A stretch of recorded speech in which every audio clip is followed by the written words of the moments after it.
Hello, I'm Chaz from Melodic Studio, and welcome to the Beginning Guitar Lesson Series. This is intended to be a 10-lesson series, so please subscribe to the channel so you get notified when the next video comes out. It also helps me to grow the channel. You can leave comments letting me know what it is you're either having trouble with or you would like to know more about. You can also reach out to me on my Facebook page or my Instagram, which I do have that listed on my Facebook page as well.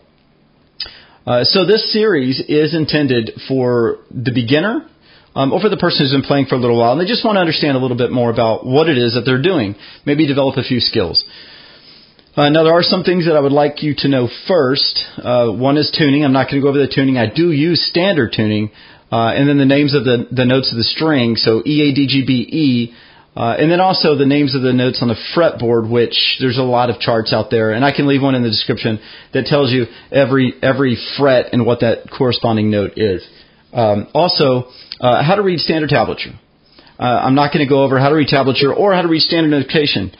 So this first series is going to teach you drills, chords, scales, some chord progressions, some arpeggios, what modes are, and just the basics. But ultimately what it's designed for and why I think this lesson series is going to be somewhat unique is it teaches you from a composition perspective, how to write, how to think about music with the instrument itself. Some things that you'll need, a guitar. So you're going to need a guitar, and that's really about it, except for a pick. And I do use a big stubby. It's a very large, very thick pick. Everyone uses a different pick. Whatever you like is totally fine. What pick you use might depend a little bit on how you hold the pick or how you play with it, but we can cover that at a different time. You're going to need a metronome. They're free. You don't need a box. They're very easy to come across on Google Play Store. I can leave a link in the description. I use Metronome Beats. It's very easy. You can go up or down, one at a time or five at a time. And I really highly recommend that you never practice without it. As far as gear I use this nice premium Ibanez RG series that just came out last year. I love it. It's been fantastic. It's got great DiMarzio pickups. It's very versatile. It's got a nice, I put a custom whammy bar. It's got a nice grip on it. It plays really nice and really clean, and I can use it for different styles of music. But whatever guitar you're using is completely fine. I use Cubase 13, and I've used many different DAWs. I find that Cubase is one of the best from a writing perspective. I've used Pro Tools, I've used Ableton, and they're good for their own methods. If I owned a full-up studio and I was recording large bands, I would probably use Pro Tools or looping beats and so forth. I'll probably use Ableton. But Cubase is really, really good for the guitar player who's trying to write music. It's just very easy to see, very easy to manipulate and move things around as you need. I use the Focusrite Scarlett and just sort of standard gear otherwise. But all you need to start this lesson is a guitar and a pick. You can expand, get an amp later on, or software or whatever it is you choose to use, but all you need is a guitar and a pick. I do use a foot prop, but you can just use a set of books. You can use pretty much anything. It's nice to have your knee raised. And just a little bit on holding the guitar. So a lot of people will hold the guitar like this, and that's fine. Some people will hold the guitar down low, and that's fine too. I'm classically trained, so I'm just always used to holding guitar on my left leg, here in the crevice, and slightly tilted up. Now understand the benefits of that is your hand doesn't open when the fingers are bent. So the straighter your hand is, the easier. So the more your guitar is in this position, the wider the stretch is. And then ultimately, the less tension that provides on your wrist. And I do want to give a quick disclaimer here as you're going through this video lesson. The first one is heavy on drills. If you're practicing a lot, long amounts of time, then you want to make sure that you're focused on relaxing this wrist. It's okay to feel pain if it's in the fingers from the strings or if it's muscle, but if you feel any nerve pain, make sure you go ahead and stop, give yourself some rest. Everyone's different. Some people can practice forever and never experience that. Some people experience it very quickly. It just depends on the person and what your genetics tells your body it's capable of doing. There are some methods, and I do highly recommend that you look up, if you start feeling anything, called RSI, repetitive stress injuries. There's finger stretches that you can use, hand stretches that loosen up the wrist. And ultimately, if you're practicing a lot and that grip, it makes your hand sort of tight. It's going to make these muscles really tight around the carpal tunnels. And then as the nerves are moving in there and you're moving the fingers, it creates a lot of damage. So you want to make sure that you're trying to relax. Okay, so how do you practice? Well, 15 minutes a day is a whole lot better than 3 hours on a weekend. The way your body works when you're practicing, your neurons, you sleep on it, your neurons are firing, they're trying to understand what's going on, and your brain's developing around that, training your muscle memory. So if you practice 15 minutes a day, when you wake up the next morning, your body's going to sort of understand what it's supposed to do, and it's going to adapt to that a lot easier. If you give a week-long break in between your practice sessions, then it's just kind of defeating the purpose. So every practice session should include warm-up drills, some type of didactic drill that's trying to make you better. And as Andre Segovia had said, you want to practice scales and arpeggios and exercises no more than 3.5 hours a day. Basically saying they are very, very important. And that's why the first video lesson is focused solely on that. You want to make sure that you're learning a song, and that's great. A lot of people will have their favorite song they're trying to learn. And they're struggling with it because they're missing some of the other elements. And then you want to have some time that you're set aside where you're just being creative. You're just practicing, coming up with stuff off the top of your head and playing. And that really helps drive the learning experience and helps you become capable and become your own guitarist. And just also one of the challenges I think I faced as a guitar teacher is the student who wants to just play their favorite song. The problem is when you're learning a tablature, you're going along with the music, you're playing along with it, you're not really focused on the rhythm. You're trying to match them. You're really focused on the pitch. Music has two different aspects to it. It has rhythm and it has pitch. The problem is rhythm should drive pitch, not the other way around. So if you miss one note, but you're still on time, all of your notes but one are wrong. If you're off time, every single note is wrong. And nothing is more frustrating than trying to go through a song and you just don't really understand it. You feel like you're ending the measures at the right time along with the music that you're playing, but it just doesn't quite feel right. So with that, when you do practice these during this video session, make sure you always have a metronome with you. I can't stress that enough. Let the metronome, let the beat drive what you're learning. And if you can't play it at speed, slow it down. And that is extremely important, to slow it down to where you can play it perfectly at whatever speed you've chosen. So when you're going along with these exercises, if you can't play it at the speed I'm playing at, understand the concept, slow it down and get up to that speed. I do play rather slowly in most of the exercises, but they are designed by the end of the beginner course to be going fairly good pace. But you can go down 50 beats per minute. Let me take just a second to talk about rhythm. You have whole notes, you have quarter notes, you have half notes, and everything in between. Most of the stuff that I'll be covering in the first series of guitar lessons is going to be based off of your 16th note at the fastest, and maybe your triplets, your threes and fours against each other. It's nothing very complicated, but if you don't understand rhythm, please make sure that you look that up and understand how the notes function together. And to give you an example, a lot of the lessons are playing 16th notes. 16th notes. 4 beats per metronome tick. But you can play 1 beat per metronome tick, and that is completely okay. Later on, there is an exercise that has 3s and 4s, so triplets with 4. So 4s would sound, whereas triplets would sound,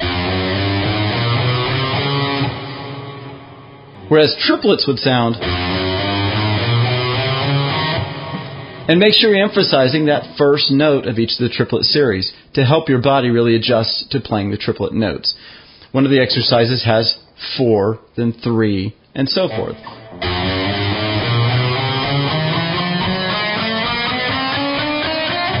And so make sure that you're understanding and playing along exactly, explicitly how it's written. One of the other aspects to pay close attention to is the pick strokes. The down and the up are clearly marked. Make sure you're going in the direction that is explicitly stated on the tablature, and then following along with my demonstration. This helps with speed later on so that you're set up in the position to play the next note quite clearly. Okay, without further ado, let's go ahead and get into the first exercise. Okay, this first exercise is designed really to coordinate this hand and this hand to doing the same thing at the same time. And you really want to focus on those pick strokes and making sure that you're alternating picking. And this exercise is very simple. It's just 4 notes per string, keeping your fingers above the fretboard as close as you can to the strings as possible. Now, a lot of people, when they start out, the fingers are sort of all over the place. And that's okay. Just make sure that that's a focus and an effort that you're trying to get to, a goal you're trying to attain. And start out very, very slow. So per measure,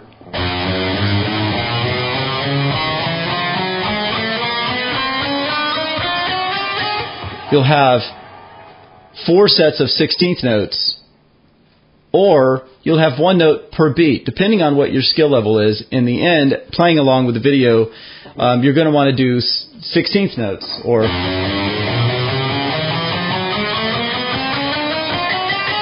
and this particular exercise, all the exercises, but this particular exercise, this one and the second one, both versions A and B, you want to go all the way up until your pinky touches the 12th fret, working your way up 1 fret at a time.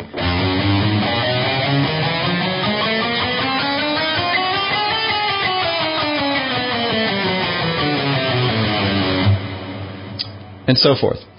So a little bit on the picking. Some people pick flat. So I pick a little bit more flat. And then some great guitar players out there like Marty Friedman will pick sort of, uniquely. And then some hold the pick in this sort of rigid hand and they angle it down and they play like this. Some people rest their fingers. I rest my fingers here. Some people rest their palm. Find the style that works best for you, but make sure that you're able to play clean. If you can't play clean, then make sure you try to experiment a little bit with that, and maybe you'll find a better way that works for you. But don't start practicing this exercise for long periods of time incorrectly, where you have to break bad habits, and that's always a pain. And it takes longer to break a bad habit than develop a good one. So just start out the right way the first time. So let's go ahead and give you an example and see if you can play along with it. Here's the first exercise.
Okay, the second exercise, both versions A and B, are very similar to the first one. You go all the way up to the 12th fret until your pinky touches the 12th fret. And for those of you overachievers who want to do this from 12 to 24, by all means, go ahead and do that.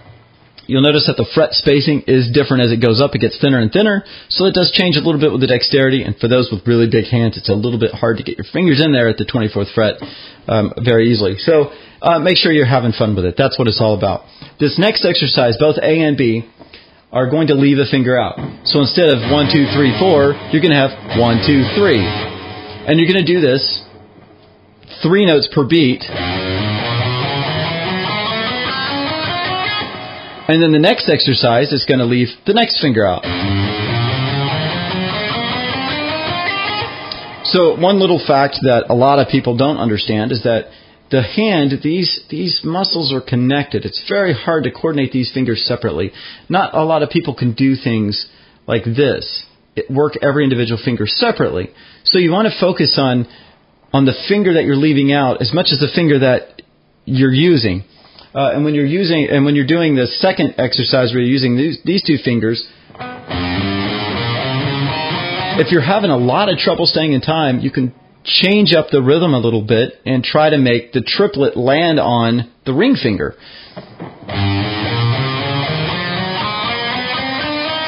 So you're emphasizing that ring finger, or you can emphasize the pinky or the index finger. But the ultimate goal is to get it to the speed by which I'm demonstrating it at in rhythm without making any mistakes. And that really is the key. If you make mistakes, keep going, but make sure you're trying to make it all the way through without a mistake, and that should be your end goal. And for those overachievers who want to play this very fast, they are designed to be fast, and once upon a time, I was able to go from the 1st fret all the way to the 12th fret with all of these exercises within 12 seconds.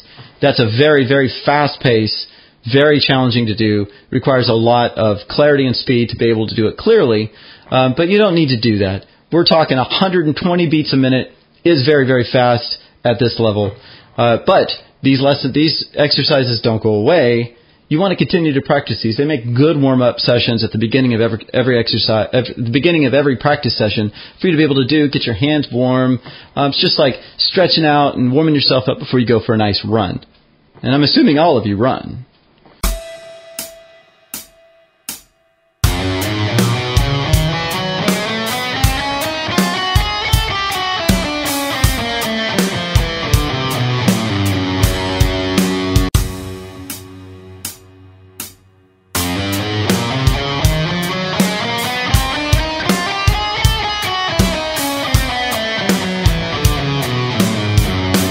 Okay, this next exercise is called the crawler, and it can be quite challenging at first, but it's extremely useful, especially at the beginner level, or maybe at the intermediate level. If you've been playing for a while, give it a try and see how you do.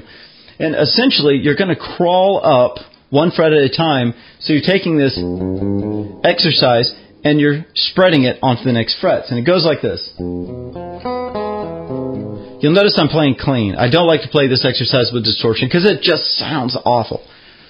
You want to go up and then back down, and then you want to move to the next string, and so forth. You also want to make sure that you're focused on not letting strings ring out that you were hitting before, so each finger is coming up off of the fret when you hit the next string. And then the other thing that's important with this exercise is that you want to make sure that the pick is going down and resting on the next string before it, and then as it goes back too, that it's resting on the string. It's almost like an introduction to sweep picking.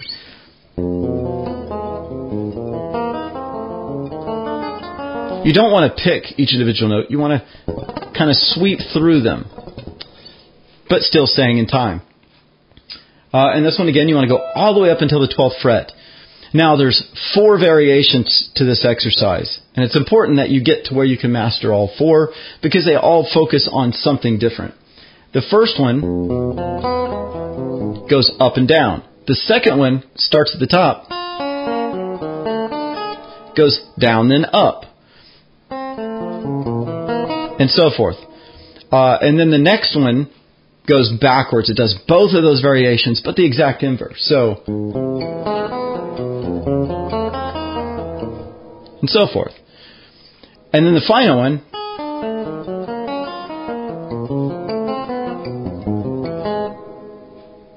and you want to make sure you're staying in time and notice the 16th notes against the quarter notes and the end of each of the measures.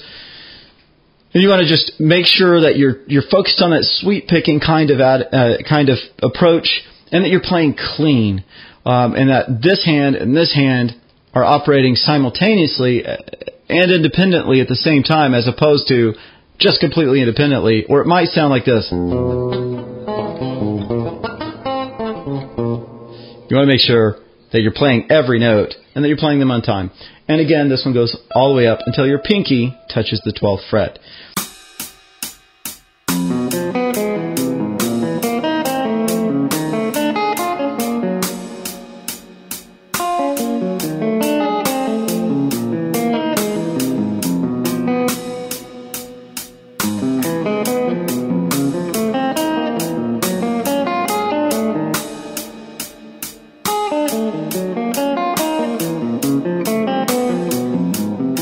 last lessons we learned are really kind of the beginning of the beginning. And now we're going to move into a little bit more of the advanced. So if you're struggling with those first few lessons, or the first few exercises, just go ahead and move on, learn some other stuff, and come back, and then move on to the next lessons. These are a little bit more challenging, but they're fun. So this next one is called hammers. And the hammer-on is when you push the string and you don't pick it. So you're hammering on with the finger. Pull-off is the inverse, but there aren't any pull-offs in this one. So we're just going to focus on the strength of the hammer. And this one is really going to be critical if you have that guitar in a good position where your fingers can stretch out. Because we're going to actually skip frets 2 and frets 4. And then as we move up, we're going to skip the opposites in between. And we're just going to be using the index finger, the middle finger, and the pinky. We're not using the ring finger for this exercise. And you're only going to hit each note or each string once per beat. We're going to go up and we're going to go back down and then up and down and so forth. And then we're going to do everything in the inverse, coming down and then back up. So it goes like this.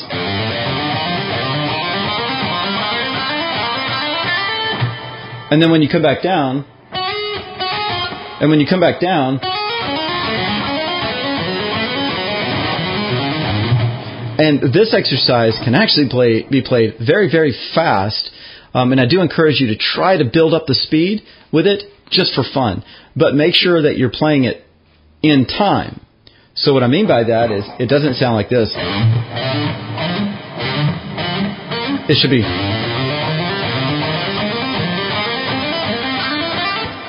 The triplets should sound as triplets. You can end up playing this quite fast.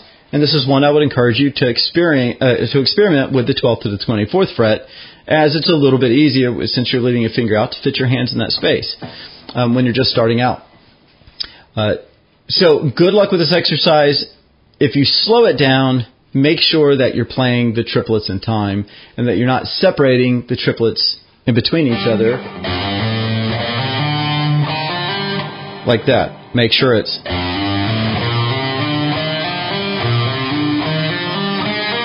You should be counting 1, 2, 3, 1, 2, 3, 1, 2, 3, and it should be a steady, even beat. And again, pay extra attention to the pick strokes on this. It will help you with the speed later on. So go ahead and give it a try.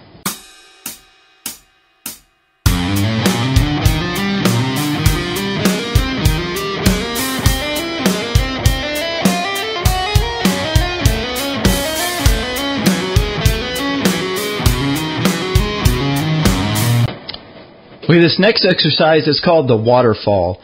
And this one is one of my particular favorites, just because it has a little bit of everything. It does have some hammer-on, some pull-off kind of action, and it just sounds cool. You're going to start, this time your ring finger is going to start at the 12th fret. And you end up with hammer-on, pull-off. Hammer-on, pull-off, pick. Make sure you pay close attention to the rhythm here. It is 4, then 3.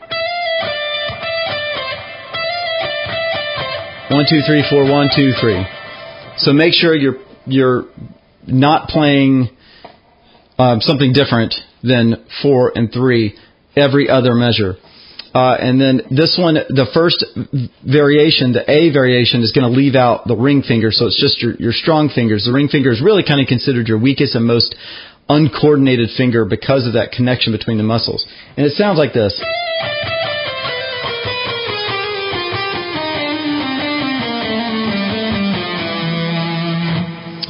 And then the second variation is the same thing.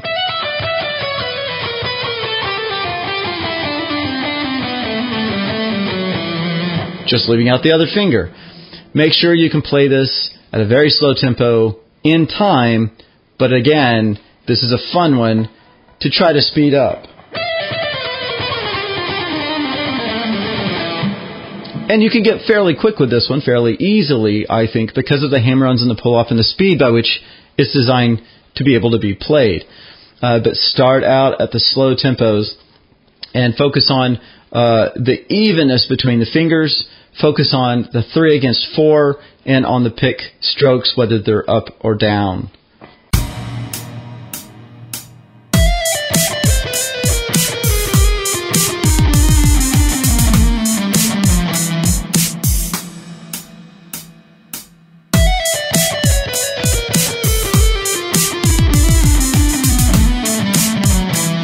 This next exercise is called the spider, and it's extremely useful even for the experienced guitar player. But if you start this early on in your training, it definitely helps coordinate your fingers a lot better. You can play this with or without distortion. It doesn't really matter. And the goal of this exercise is to train your fingers to stay close to the fretboard and to operate independently. And the hard part is being able to operate a finger when there's pressure on another finger. It becomes hard to have coordination when you're focused on keeping the finger down to make the note sound that you're playing. So it goes like this, just like the first exercise, but notice I didn't lift any of my fingers. And then when you move up to the next one, these three fingers stay on the fretboard. And you move up one finger at a time. And all the way up again, up until the 12th fret. This one's a little unique because the top string you're not going to use the same way. You're just going to slide up on it. So it goes like this.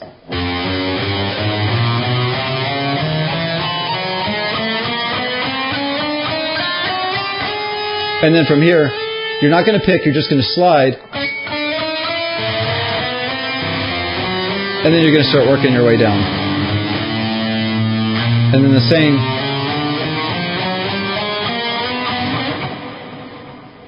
So this exercise works like this. You're first going to play the first exercise, but you're going to keep the fingers on the fretboard.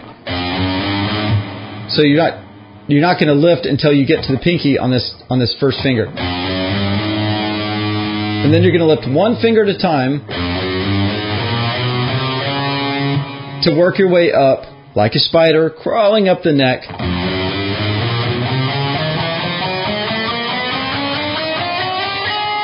And then you're going to slide up. You're not going to pick that note, you're just going to slide.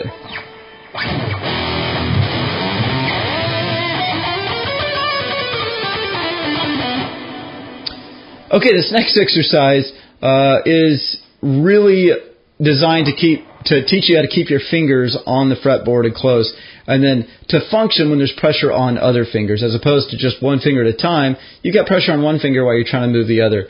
It's very good, even for advanced players, to practice this if they find that their fingers are moving around a lot. But the earlier you start it, the better, and you can play it very, very slow. It's just like the first exercise, how it starts out. The difference is you're not going to lift your fingers. So notice how I leave all my fingers on the fretboard. And then I'm going to lift one finger at a time and move to the next string like a spider crawling up the guitar. And then I'm going to go all the way up to the top string. And then I'm going to slide up one without picking. And then I'm going to start working my way back down. And then I'm going to slide up. And again, I'm going to go all the way until my pinky touches this 12th fret. Make sure that you're really focused on keeping those fingers on the frets. And this is one where if you make a mistake, start over. Just keep starting over until you can get from just the first couple of frets done, and then start adding frets all the way up to the 12th until you can do the whole thing without making any mistakes. It's very challenging to do at fast speeds. And it also sounds bad with distortion in some sense. So you can play it clean, you can play it with distortion. It doesn't matter if you have no amp, and that's fine as well. But you want to make sure that you're focused on the right things.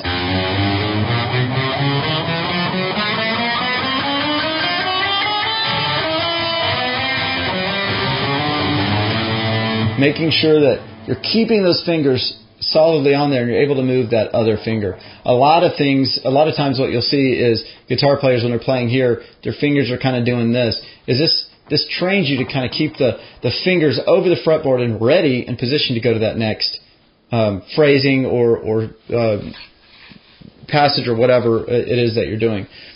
It's a long way to move a finger from here to there.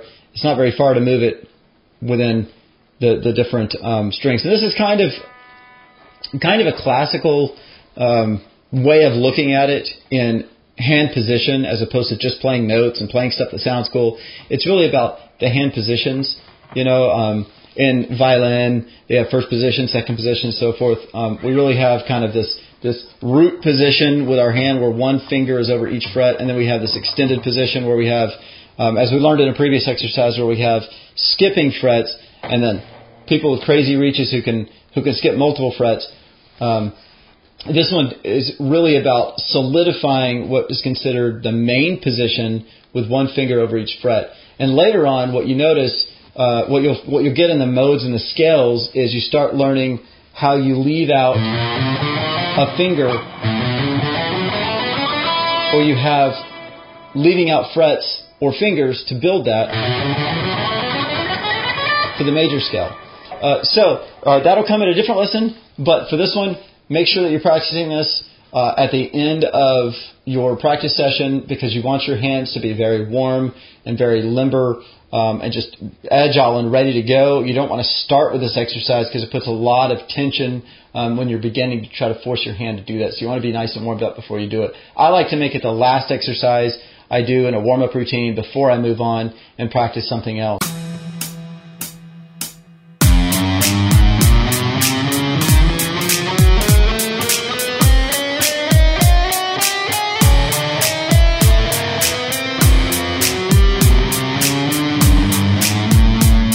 Thank you for joining. I hope that you got a lot out of this. And again, subscribe and leave in the comment section below anything that you would specifically like to look at. I will say I'm going to come out with a, so you want to be kind of fast, that has a whole lot more exercises that are all at the beginning level, starting with, all the way from 50 beats a minute all the way up to, 180, just to get you with the basic exercises. These are considered basic exercises. And the reason is because they're simple. They don't have a lot of movement. It may seem hard, it may feel advanced, but it really is simple patterns. So they're simple patterns designed to help you learn finger dexterity from a didactic type nature in order to build coordination and make these two hands do what this wants it to do. So please, again, practice every day, 15 minutes versus trying to cram it all in. If you're going to do that, you're going to notice you're going to have issues later on down the road. And also, just a final disclaimer, please subscribe to the channel, leave comments on things that you would like to see or know. So, again, I'm Chaz from Metronome Melodics, and thank you for watching the first of a 10-series video lesson for beginning guitar players.